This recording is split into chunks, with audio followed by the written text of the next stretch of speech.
الحمدللہ رب العالمین والصلاة والسلام علی محمد الامین واعوذ باللہ من الشیطان الرجیم بسم اللہ الرحمن الرحیم۔ خواتین و حضرات، ہم میزان حصہ دوم میں قانون میراث کا مطالعہ کر رہے ہیں۔ یہ اس حصے کا چوتھا باب ہے، تقسیم وراثت زیر بحث ہے۔ اس میں ہم نے سورہ بقرہ کی اس آیت کو سمجھنے کی کوشش کی جس میں پہلے دستور کے مطابق وصیت کا حکم دیا تھا، پھر اس بات کو سمجھنے کی کوشش کی کہ اللہ تعالیٰ کا جو قانون سورہ نساء میں بیان ہوا ہے وہ اس پر کیسے اثر انداز ہوتا ہے۔ اب ہم سورہ نساء کے اس قانون کو پڑھیں گے۔ ارشاد فرمایا ہے، یوصیکم اللہ فی اولادکم للذکر مثل حظ الانثیین فإن کن نساء فوق اثنتین فلہن ثلث ما ترک وإن کانت واحدۃ فلہا النصف۔ تمہاری اللہ تمہیں ہدایت کرتا ہے کہ لڑکے کا حصہ دو لڑکیوں کے برابر ہے۔ یعنی اب یہ اللہ تعالیٰ اپنا فیصلہ سنا رہے ہیں، اپنی وصیت بیان کر رہے ہیں۔ پہلے یہ فرمایا تھا کہ تم دستور کے مطابق اگر مال چھوڑ رہے ہو، موت قریب آ گئی ہے تو وصیت کر دو۔ اب ارشاد ہوا کہ میں وصیت کر رہا ہوں، اور وہ وصیت یہ ہے کہ لڑکے کا حصہ دو لڑکیوں کے برابر ہے۔ یہاں سے بات شروع کی ہے۔ پھر اگر اولاد میں لڑکیاں ہی ہوں اور وہ دو سے زیادہ ہوں تو انہیں ترکے کا 2/3 دیا جائے، اور اگر ایک ہی لڑکی ہو تو اس کے لیے آدھا ہے۔ یہ اس آیت کا سادہ ترجمہ ہے۔ سورہ نساء میں تقسیم وراثت کی یہی ہدایت ہے جس سے اوپر کی آیت کا حکم تبدیل ہوا ہے۔ اوپر کی آیت سے مراد وہی سورہ بقرہ کی آیات جن کا ہم اس سے پہلے مطالعہ کر چکے ہیں۔ سورہ نساء میں تقسیم وراثت کی یہی ہدایت ہے جس سے اوپر کی آیت کا حکم تبدیل ہوا ہے۔ اس میں سب سے پہلے اولاد کے حصے بیان ہوئے، یعنی میں نے اسے حصوں کے لحاظ سے تقسیم کر دیا ہے۔ ایک ہی آیت ہے، اولاد کے حصے پہلے زیر بحث آئیں گے۔ یوصیکم اللہ فی اولادکم، اس میں ایک ایک جملے کی تحلیل کی ضرورت ہے، اور میں اشارہ کر چکا ہوں کہ اس کی وجہ یہ ہے کہ اس کو سمجھنے میں ہمارے ہاں بڑی غلطیاں ہوئی ہیں۔ اور اس وقت تو معاملے کی نوعیت یہ ہے کہ علم کی دنیا میں اس قانون کو پیش کرنا کم و بیش ناممکن ہے۔ اس میں جو جو چیزیں کہی گئی ہیں انہیں اگر بیان کیا جائے تو اندیشہ ہوتا ہے کہ نئی نسل شاید ایمان ہی سے جائے، اور میں یہ کوئی مبالغے کے لیے نہیں کہہ رہا، یہ ایک واقعہ ہے اور یہ آگے چل کے معلوم ہو جائے گا۔ یوصیکم اللہ فی اولادکم، میں نے لکھا ہے یہ جملہ للذکر مثل حظ الانثیین کے لیے بطور تمہید آیا ہے، یعنی آگے حصہ بیان کرنا تھا تو پہلے یہ فرمایا کہ اللہ تمہیں تمہاری اولاد کے بارے میں وصیت کرتا ہے، اس کو تمہید کے طور پر کہہ کے پھر بتایا کہ وصیت یہ ہے۔ یہ جملہ للذکر مثل حظ الانثیین کے لیے بطور تمہید آیا ہے۔ اولاد کا لفظ ظاہر ہے کہ مرد و عورت دونوں کے لیے عام ہے، یعنی اولاد کا لفظ عربی زبان کے لحاظ سے بھی اور ہماری زبان میں بھی اولاد کے لیے ہوتا ہے، یعنی اس کو آپ مردوں کے لیے یا عورتوں کے لیے خاص نہیں کرتے، لڑکوں یا لڑکیوں کے لیے خاص نہیں کرتے، اولاد کے بارے میں وصیت کرتا ہے۔ اس پر آگے کہا ہے کہ للذکر مثل حظ الانثیین، چنانچہ تالیف کلام اس طرح ہوگی، یعنی یوصیکم اللہ فی اولادکم کا اب کیا تعلق ہے آگے للذکر مثل حظ الانثیین والے جملے سے؟ چنانچہ تالیف کلام اس طرح ہوگی للذکر منہم مثل حظ الانثیین، یعنی گویا اگر آپ نحو کی اصطلاح مستعار لیں تو عائد حذف ہو گیا ہے۔ یوصیکم اللہ فی اولادکم کے جملے کا تعلق اس آیت سے ہوگا، ایک ضمیر عائد ہے۔ للذکر منہم مثل حظ الانثیین، یعنی اللہ تم کو تمہاری اولاد کے بارے میں ہدایت کرتا ہے کہ ان میں سے لڑکے کا حصہ 2 لڑکیوں کے برابر ہوگا۔ یہ جملہ ہے اصل میں۔ یہ حکم اگر للذکر مثل حظ الانثیین پر ختم ہو جاتا تو اس کے معنی یہ تھے، یعنی اللہ تعالیٰ اتنی بات کہتے کہ یوصیکم اللہ فی اولادکم، اللہ تمہیں تمہاری اولاد کے بارے میں وصیت کرتا ہے، ہدایت کرتا ہے، للذکر منہم مثل حظ الانثیین، ان میں سے لڑکے کا حصہ 2 لڑکیوں کے برابر ہوگا، بس بات یہی ہو جاتی۔ تو اس کا نتیجہ کیا نکلتا، اس سے کیا حکم ہمارے سامنے آتا، میں نے پہلے اس کو بیان کیا ہے۔ یہ حکم اگر للذکر مثل حظ الانثیین پر ختم ہو جاتا ہے تو اس کے معنی یہ تھے، نمبر 1، مرنے والے کی اولاد میں اگر ایک لڑکا اور ایک لڑکی ہو تو لڑکے کو لڑکی کا دونا ملے گا، یہ مطلب ہوتا ہے للذکر مثل حظ الانثیین۔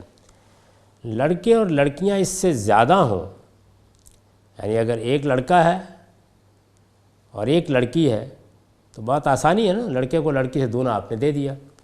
لڑکے اور لڑکیاں اس سے زیادہ ہوں تو میت کا ترکہ اس طرح تقسیم کیا جائے گا کہ ہر لڑکے کا حصہ 2 لڑکیوں کے برابر رہے، یعنی یہ اس جملے کا ناگزیر تقاضا ہے۔ اولاد میں صرف لڑکے یا لڑکیاں ہوں تو سارا ترکہ دونوں میں سے جو موجود ہوگا اسے دیا جائے گا۔ یہ تیسری بات بھی زبان و بیان کی روح سے لازمی طور پر سمجھی جائے گی، یعنی جب میں نے یہ کہا کہ میں اولاد کے بارے میں وصیت کر رہا ہوں، لڑکے کا حصہ 2 لڑکیوں کے برابر ہے، تو اب ہیں ہی لڑکے ہیں ہی لڑکیاں، تو اولاد کے بارے میں وصیت کی گئی ہے نا، یہ ترکہ تو پھر اب اولاد کو ملے گا، تو جو بھی موجود ہے اس میں برابر برابر تقسیم ہو جائے گا۔ یہ تیسری بات بھی صاف واضح ہے کہ اس اسلوب کا لازمی تقاضا ہے۔ ہم اگر اپنی زبان میں یہ کہیں کہ یہ رقم فقیروں کے لیے ہے اور اس میں فقیر مرد کا حصہ 2 فقیر عورتوں کے برابر ہوگا، یہ ذہن میں سمجھ لیجئے کہ قرآن مجید نے جب اس کو بیان کیا تو یوصیکم اللہ فی اولادکم میں جو تمہید باندھی ہے اس نے کیسے اس کو حکم کے لحاظ سے متعین کر دیا ہے۔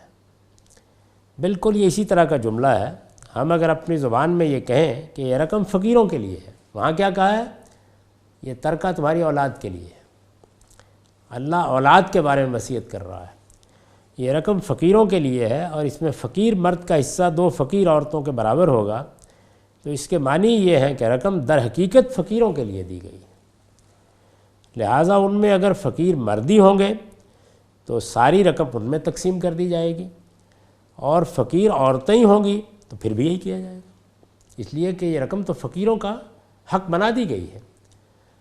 عقل یہی کہتی ہے، علم یہی کہتا ہے کہ اگر ان میں سے کوئی ایک موجود نہیں ہے، یعنی اگر فقیر مرد نہیں ہے تو پھر ساری عورتوں کی ہے، اور اگر فقیر عورتیں نہیں ہیں تو پھر ساری مردوں کی ہے۔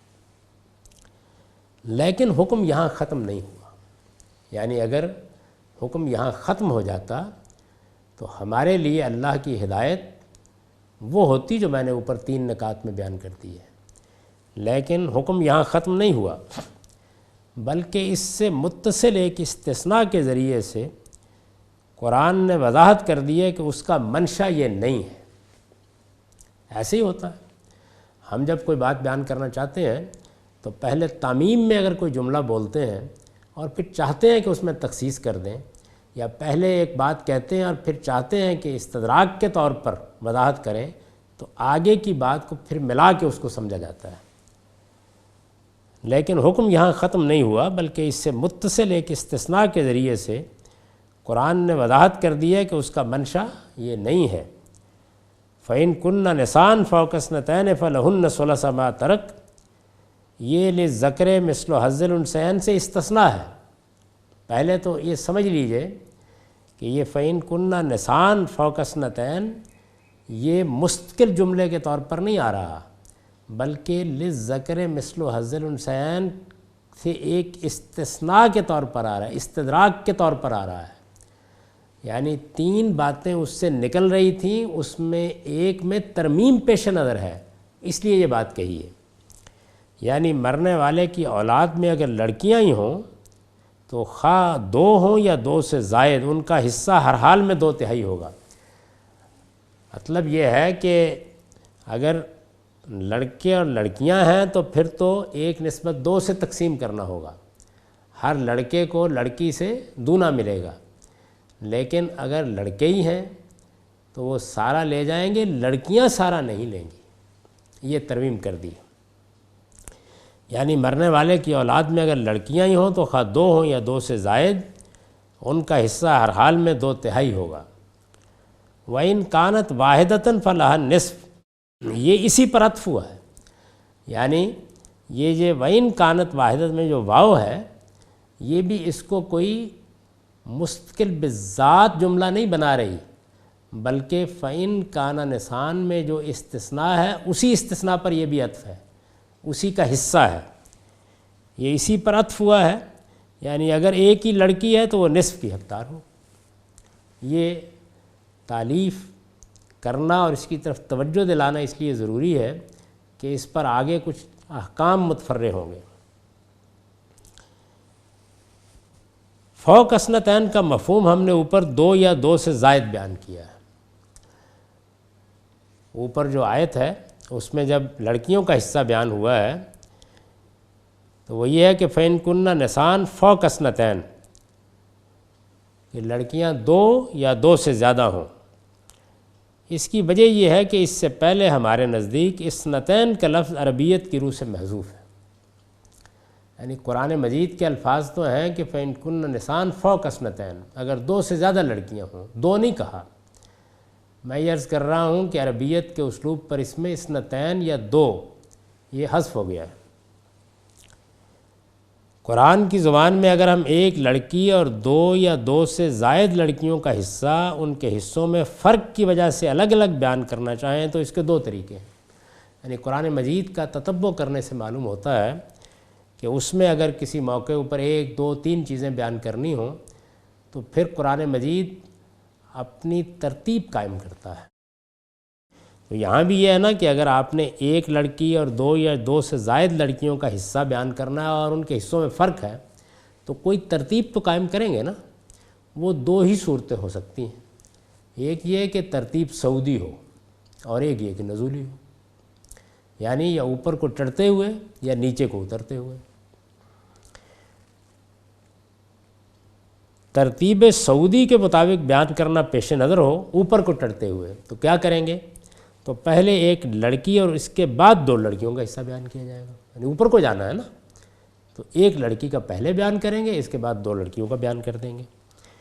2 سے زائد کا حصہ اگر وہی ہے جو 2 کا ہے تو اسے لفظوں میں بیان کرنے کی ضرورت نہیں ہے، یعنی جب آپ یہ بیان کرنا چاہیں تو آپ کہیں کہ ایک لڑکی کا حصہ یہ ہے، 2 کا یہ ہے۔ اب آپ 2 سے زائد کا حصہ بھی وہی رکھنا چاہتے ہیں تو اس کو الگ سے بیان کرنے کی کوئی ضرورت نہیں، بس اتنا کافی ہے۔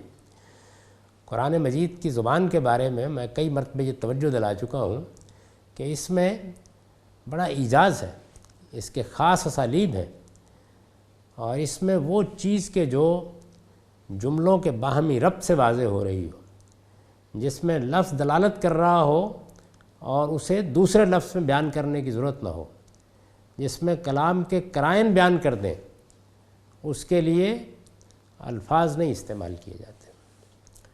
یہ اس زمانے کی زبان کا حسن تھا اور قرآن مجید میں اس کو ملحوظ رکھا گیا ہے۔ ترتیب سعودی کے مطابق بیان کرنا پیش نظر ہو تو پہلے ایک لڑکی اور اس کے بعد 2 لڑکیوں کا حصہ بیان کیا جائے گا۔ 2 سے زائد کا حصہ اگر وہی ہے جو 2 کا ہے تو اسے لفظوں میں بیان کرنے کی ضرورت نہیں ہے۔ ایک کے فوراً بعد جب 2 کا حصہ اس طرح بیان کیا جائے کہ وہ ایک کے حصے سے زیادہ ہو تو اس کے صاف معنی یہ ہے کہ 2 سے زائد کا حکم بھی وہی ہے جو 2 لڑکیوں کا ہے۔ اپنی زبان میں بیان کر کے دیکھ لیجئے، اگر میں یہ کہوں کہ اولاد آپ کی ہے، آپ اس میں ایک لڑکی کو یہ دیجئے اور 2 ہوں تو یہ دے دیجئے گا، اور آگے کچھ بیان نہ کروں، اور 1 اور 2 کے حصے میں فرق ہو تو اس سے آپ یہ نتیجہ نکلے گا کہ 2 سے زائد ہوں تو پھر ان کا حصہ بھی وہی ہے جو 2 کا بیان ہوا ہے۔ اسی بات کو ہم ترتیب نزولی کے مطابق بیان کریں گے، یعنی ترتیب سعودی تو یہ تھی کہ پہلے ہم نے ایک کا بیان کیا پھر دو کا بیان کر دیا. اب اوپر سے آنا ہے تو اوپر میں دیکھیے کہ یہاں تو یہ صورتحال تھی نا کہ ایک دو اور دو سے زائد کو چھوڑ دیا. وہاں یہ ہے کہ اب دو سے زائد اوپر ہے. یہی ہوگا، یعنی جب آپ اوپر سے بیان کرنا شروع کریں گے تو آخری سے بیان کریں گے نا. اسی بات کو ہم ترتیب نزولی کے مطابق بیان کریں گے تو اس کے لیے فوق اثنتین اور اثنتین کے الفاظ استعمال کرنا ہوں گے. یہ الفاظ چونکہ عربیت کی روح سے موضوع نہ ہوں گے، اس لیے دو سے زائد کا حصہ بیان کرنے کے بعد ایک کا حصہ بیان کر دیا جائے گا. یعنی فوق اثنتین اس کے بعد او اثنتین نہیں کہا جائے گا. اس اسلوب میں فوق اثنتین یعنی دو سے زائد سے کلام کا آغاز خود دلیل ہوگا کہ اس سے پہلے اثنتین کا لفظ محذوف ہے. یعنی اصل میں جب آپ نے ایک کیٹیگری بنائی نا دو یا دو سے زائد، تو پوری ترکیب یہی ہے دو یا دو سے زائد. اور دیکھیے جب آپ یہ بولتے ہیں دو یا دو سے زائد تو دو کو پہلے بولیں گے نا آپ، اور جیسے ہی آپ دو کو پہلے بولیں گے تو ترتیب مجروح ہو جائے گی، کیونکہ آپ نے دو پہلے بولا، دو سے زائد بعد میں بولا اور ایک بعد میں بولا، تو ترتیب قائم نہیں رہی، ترتیب کا حسن مجروح ہوا. اب آپ نے دو سے زائد کہہ دیا. اس اسلوب میں فوق اثنتین سے کلام کا آغاز خود دلیل ہوگا کہ اس سے پہلے اثنتین کا لفظ محذوف ہے. غور کیجئے تو اس کا قرینہ بالکل واضح ہے. وہ قرینہ کیا ہے؟ اس ترتیب کا حسن مقتضی ہے، تقاضا کرتا ہے کہ فوق اثنتین سے پہلے اثنتین کا لفظ استعمال نہ کیا جائے. یعنی اگر آپ دو سے زائد سے پہلے دو کہہ دیں گے تو ترتیب قائم نہیں رہے گی بیان میں. اس ترتیب کا حسن مقتضی ہے کہ فوق اثنتین سے پہلے اثنتین کا لفظ استعمال نہ کیا جائے. قرآن مجید کی بلاغت، فصاحت اور حسن بیان میں اس طرح کی نازک چیزیں بھی ملحوظ رہتی ہیں. اس ترتیب کا حسن تقاضا کرتا ہے، مقتضی ہے کہ فوق اثنتین سے پہلے اثنتین کا لفظ استعمال نہ کیا جائے، اور صحت زبان کا تقاضا ہے کہ فوق اثنتین سے بات شروع کی جائے تو بعد میں اثنتین مذکور نہ ہو، کیونکہ فوق اثنتین و اثنتین یہ زبان نہیں ہے، یہ روزمرہ کے خلاف ہے. دو یا دو سے زائد کہتے ہیں، دو سے زائد دو نہیں کہتے، ہماری اردو میں بھی نہیں کہتے. تو اس وجہ سے عربی زبان میں بھی یہ نہیں کہا جائے گا. قرآن مجید نے یہاں یہ حصے ترتیب نزولی کے مطابق بیان کیے ہیں، یعنی سعودی ترتیب نہیں اختیار کی. سعودی ترتیب یہ تھی کہ ایک کا بیان کیا جاتا پھر دو کا بیان کر دیا جاتا، دو سے زائد کا بیان کرنے کی ضرورت نہیں تھی. ترتیب نزولی کے مطابق بیان کیے ہیں، اس لیے حذف کا یہ اسلوب ملحوظ ہے. تو پھر کیا کیا ہے؟ پھر فوق اثنتین سے پہلے اثنتین کا لفظ محذوف کر دیا، omit کر دیا ہے، یعنی وہ الفاظ میں بیان نہیں ہوا. سورہ نساء کی آخری آیت میں یہی حصے ترتیب سعودی کے مطابق بیان ہوئے. یہ دیکھیے میں نے اس کو خود قرآن مجید کی نظیر سے موقت کر دیا ہے اس اسلوب کو. یعنی یہاں ترتیب نزولی ہے، اوپر سے نیچے کی طرف حصے آ رہے ہیں. وہاں ترتیب حصے وہی ہیں، وہاں ترتیب سعودی ہے، نیچے سے اوپر. اس آیت کو دیکھیے، سورہ نساء کی آخری آیت میں یہی حصے ترتیب سعودی کے مطابق بیان ہوئے ہیں. چنانچہ دیکھ لیجئے وہاں اثنتین کے بعد فوق اثنتین کا لفظ حذف کر دیا، یعنی وہاں اس کو لفظوں میں بیان نہیں کیا. ان امرؤ ہلک لیس لہ ولد ولہ اخت فلہا نصف ما ترک، یعنی پہلے بہن کا آدھا حصہ بیان کیا. وہو یرثھا ان لم یکن لہا ولد فإن کانت اثنتین، یعنی اگر بہنیں دو سے زیادہ ہوں فلہم الثلثان مما ترک، وہی حصے، کوئی فرق نہیں ہے. اور آپ دیکھ لیجئے وہاں دو کے حصہ بیان کر کے دو سے زائد کا بیان نہیں کیا، اس لیے کہ دو سے زائد پر وہ خود دلالت کر دے گا. اور یہاں چونکہ ترتیب نزولی تھی اوپر سے نیچے کی طرف، تو اثنتین کا لفظ حذف کر دیا. یہ میں نے اس کی وجہ بتائی ہے. ہمارے عام طور پر اس میں بھی لوگوں نے بہت بحثیں کی، اور پھر انہوں نے ایک روایت سے استدلال کر کے دو کا حصہ متعین کرنے کی کوشش کی ہے.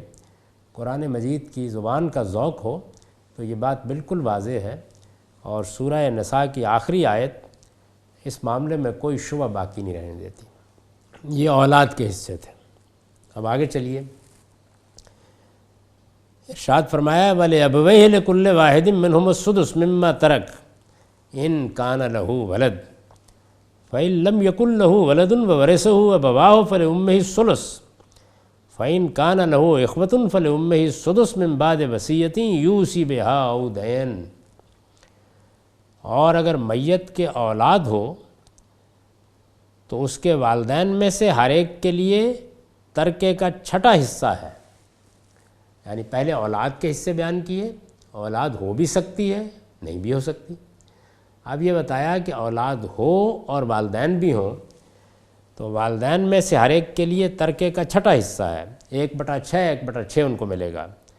اور اگر اس کے اولاد نہ ہو اور والدین ہی اس کے وارث ہوں تو ماں کا حصہ 1/3 ہے۔ یعنی دوسری صورت کیا بیان کی کہ اولاد نہیں ہے، اور پھر صرف یہ نہیں کہ اولاد نہیں ہے، نہیں کوئی اور بھی نہیں ہے، والدین ہی وارث ہیں، تو اب کیا ہوگا؟ سارا ترکہ ان میں تقسیم ہو جائے گا۔ تو ماں کا حصہ 1/3 ہے، اور اگر میت کے بہن بھائی ہوں تو ماں کے لیے وہی چھٹا حصہ ہے۔ جب کوئی وصیت جو مرنے والے نے کی ہو وہ پوری کر دی جائے، اور قرض اگر اس نے چھوڑا ہو وہ ادا کر دیا جائے۔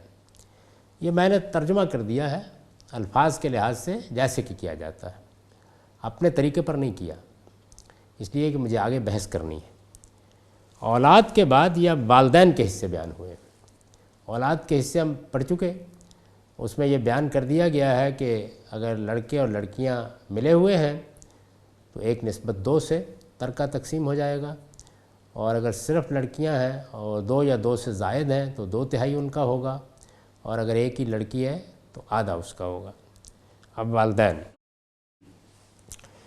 وَلِأَبَوَيْهِ لِكُلِّ وَاحِدٍ مِّنْهُمُ السُّدُسُ مِمَّا تَرَكَ، یہاں سے یہ حصے شروع ہوئے ہیں۔ ترجمہ کیا ہے؟ اور والدین کے لیے ان میں سے ہر ایک کے لیے چھٹا حصہ ہے اس میں سے جو اس نے چھوڑا۔ یہ جملہ فَإِن كُنَّ نِسَاءً اور وَإِن كَانَتْ وَاحِدَةً پر نہیں، بلکہ اس پورے حکم پر عطف ہوا ہے جو اوپر اولاد کے لیے بیان ہوا ہے۔ یہ وہ غلطی ہے جس نے ہمارے ہاں اول کا مسئلہ پیدا کیا۔ اول کا مسئلہ کیا ہے؟ یہ ذرا پہلے اصل قانون کو سمجھ لیجئے، پھر اس کے بعد میں اس کی تفصیلات آپ کی خدمت میں عرض کروں گا۔ یہ جملہ فَإِن كُنَّ نِسَاءً اور وَإِن كَانَتْ وَاحِدَةً پر نہیں، یعنی یوں نہیں ہے کہ 2 لڑکیوں کا حصہ بیان ہوا، ایک لڑکی کا حصہ بیان ہوا، اور پھر اس پر عطف کر کے اللہ تعالیٰ نے یہ کہا کہ والدین کا حصہ یہ ہے۔ نہیں، اولاد کا حصہ بیان ہوا۔ یعنی میں پہلے عرض کر چکا ہوں کہ اوپر اولاد کا حصہ بیان ہوا ہے۔ فَإِن كُنَّ نِسَاءً اور ان کانت، یہ استثناء کے جملے ہیں، یہ اپنی جگہ کوئی انڈیپینڈنٹ جملے نہیں ہیں۔ اصل بات کیا تھی جو بیان کی گئی؟ وہ یہ تھی کہ للذکر مثل حظ الانثیین، یعنی اولاد کا حصہ بیان کیا گیا تھا، اس میں ایک استثناء بیان کیا گیا، اور پھر اولاد کے بعد اولاد کے پورے حصوں پر عطف کر کے والدین کا حصہ بیان کر دیا۔ چنانچہ اس میں عطف اب جمع کے لیے نہیں ہوگا۔ یعنی اگر یہ ہوتا کہ دیکھیے لڑکیوں کا حصہ یہ ہے اور اس کے بعد والدین کا حصہ یہ ہے، تو پھر اگر یہ کہا جاتا کہ آدھا ان کا ہے اور آدھا ان کا ہے تو پھر ایک میں ہم جمع کرتے ان کو۔ یہاں عطف جمع کے لیے نہیں ہوگا، اسے استدراک کے لیے مانا جائے گا۔ یہ جو عطف ہے واو کے ساتھ وَلِأَبَوَيْهِ ہے، اس کی وجہ یہ ہے استدراک کے لیے مانا جائے گا۔ اب آگے میں مثال دے کے آپ کو بتاؤں گا کہ استدراک کیا ہوتا ہے ایسے جملوں میں۔ اس کی وجہ یہ ہے کہ للذکر مثل حظ الانثیین میں یہ بات تو بیان ہوئی ہے کہ لڑکے کا حصہ 2 لڑکیوں کے برابر ہوگا، لیکن یہ کتنا ہوگا اسے متعین نہیں کیا گیا۔ یعنی پلٹ کر جائیے پیچھے اور دیکھیے کیا کہا تھا۔ یہ کہا تھا کہ اللہ تمہیں اولاد کے بارے میں وصیت کرتا ہے، لڑکے کا حصہ 2 لڑکیوں کے برابر ہے۔ یہ تو بتایا ہی نہیں تھا کہ ترکے کے کتنے حصے میں لڑکے کا حصہ 2 لڑکیوں کے برابر ہے، یہ نہیں بتایا۔ ان 2 جملوں کو بھول جائیے، فَإِن كُنَّ نِسَاءً کو اصل میں اولاد کا حصہ کس جملے میں بیان کیا گیا ہے؟ وہ اس میں بیان کیا گیا ہے۔ لڑکے تنہا ہوں تو سارا ترکہ ان کو دے دیں گے، تو پھر تو ظاہر ہے والدین کے لیے دینے کی گنجائش ہی نہیں ہے۔ یعنی وہاں یہ نہیں بتایا گیا کہ ان کا حصہ ترکے کے کتنے حصے میں ہوگا، یہ نہیں بیان کیا گیا، بلکہ یہ عام طریقے سے قاعدہ بیان کر دیا گیا ہے کہ لڑکے کا حصہ 2 لڑکیوں کے برابر ہوگا، لیکن یہ کتنا ہوگا اسے متعین نہیں کیا گیا۔ یہ اسی طرح کا اسلوب ہے جس طرح مثال کے طور پر ہم اپنی زبان میں یہ کہیں کہ یہ روپے بچوں کے لیے ہیں۔ اب یہ دیکھیے جملہ بولا نا، یہ روپے بچوں کے لیے ہیں، لڑکوں کو لڑکیوں سے دونا دیجیے، اور اس کے بعد ایک جملہ بول دیں اور اس میں سے آدھی رقم آپ کے ابا کے لیے ہے۔ جیسے ہی آپ نے یہ جملہ بولا اور اس میں سے آدھی رقم آپ کے ابا کے لیے ہے، تو کیا ہوا ہے؟ ہوا یہ ہے کہ اس جملے نے لازم کر دیا ہے کہ اسے استدراک کا جملہ مانا جائے، یعنی آپ نے پہلے جو کچھ دیا تھا اسے اولاد میں تقسیم کرنے کے لیے کہا، پھر اپنی بات میں ترمیم کر دی۔ اس کو استدراک کہتے ہیں، جس کو ہم لیکن سے بیان کرتے ہیں، اسی لیے لیکن کو حرف استدراک کہا جاتا ہے۔ زبان میں یہ اسلوب موجود ہے کہ ہم پہلے ایک جنرل سٹیٹمنٹ دے دیتے ہیں اور پھر لیکن کہہ کے اس کے اوپر ایک کوالیفیکیشن عائد کرتے ہیں، وہ ہوئی ہے یہاں پہ، اسی کو استدراک کہا جاتا ہے۔ یہ اسی طرح کا اسلوب ہے جس طرح مثال کے طور پر ہم اپنی زبان میں یہ کہیں کہ یہ روپے بچوں کے لیے ہیں، لڑکوں کو لڑکیوں سے دونا دیجیے۔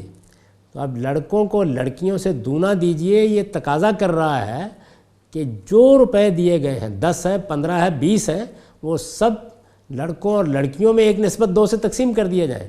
اس کے بعد جب آپ کہیں گے اور اس میں آدھی رقم آپ کے ابا کے لیے ہے، تو اس جملے کا کیا تقاضا ہوگا؟ یہ جملہ جہاں بھی بولا جائے گا اس کا تقاضا یہ ہوگا کہ پہلے ابا کو آدھی رقم دی جائے گی، اس کے بعد باقی بچوں کا ہے۔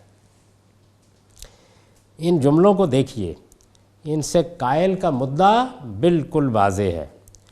جو شخص بھی زبان آشنا ہوگا وہ ان سے یہی مطلب سمجھے گا کہ روپے در حقیقت بچوں کے لیے دیے گئے ہیں۔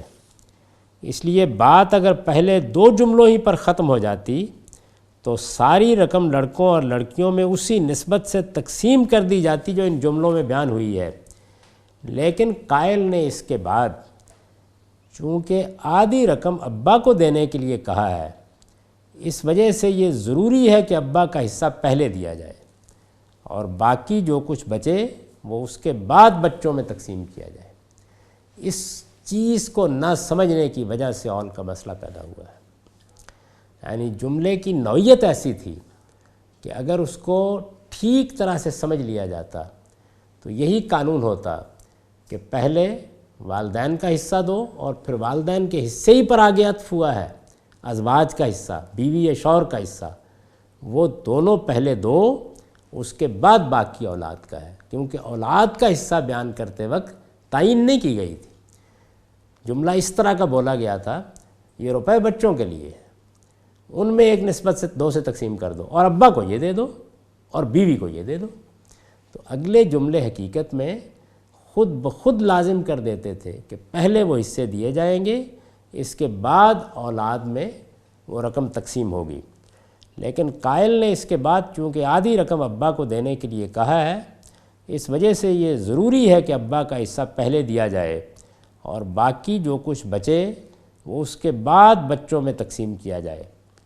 ہم نے اوپر اولاد کے حصوں کی وضاحت کرتے ہوئے بیان کیا ہے کہ فَإِن كُنَّ نِسَاءً لِلذَّكَرِ مِثْلُ حَظِّ الْأُنثَيَيْنِ سے استثناء اور اسی کے ایک پہلو کی وضاحت ہے۔ یہ وہ چیز ہے جس سے غلطی لگی ہے لوگوں کو۔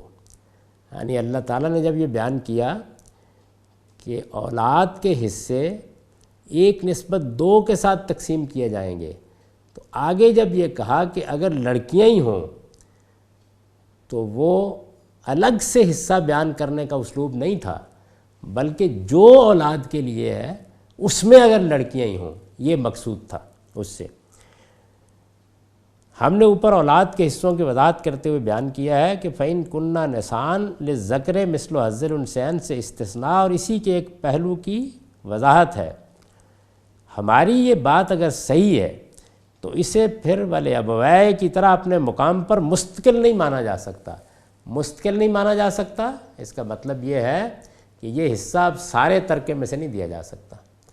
استدراک کے بعد جو بات کہی گئی ہے پہلے اس پر عمل ہوگا، اس کے بعد ہم اولاد کے حصے دیں گے۔ اولاد میں سارے لڑکے ہوں گے تو جو کچھ بچا ہوا ہے وہ ان میں تقسیم ہو جائے گا، اور لڑکیاں ہی ہیں تو جو کچھ بچا ہوا ہے ان کا 2/3 ان کو ملے گا۔ اس پر آگے پھر کچھ تفصیلی بحث ہے، اور میں نے یہ بتایا ہے اسی طرح مثالیں دے کر کہ کس طریقے سے فَإِن كُنَّا نِسَاءً فَوْقَ اثْنَتَيْنِ کو مستقل حصہ نہیں مانا جا سکتا۔ اس پر ہم آئندہ نشست میں گفتگو کریں گے، اس کا انتظار کیجیے۔ اقول قولی ھذا واستغفر اللہ لی ولکم ولسائر المؤمنین۔